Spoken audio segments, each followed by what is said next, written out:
বিশ্বনবী সাহাবাদের নিয়ে দাঁড়ালেন, লম্বা লম্বা কাতার হলো। সাহাবীদের কাতারের শেষে সাইয়েদনা জিবরাইল 1,40,000 ফেরেশতাদেরকে নিয়ে জানাজায় শরীক হলেন।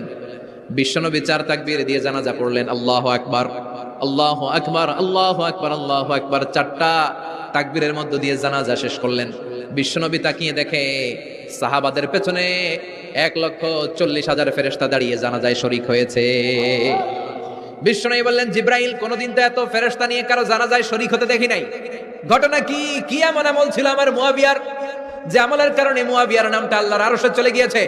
উঠতে বসতে চলতে ফিরতে সব সময় আপনার এই সাহাবী পড়তে থাকতো, কুল হুয়াল্লাহু আহাদ, আল্লাহুস সামাদ, লাম ইয়ালিদ ওয়া লাম ইউলাদ ওয়া লাম ইয়াকুল লাহু কুফুয়ান আহাদ। পড়েন সুবহানাল্লাহ।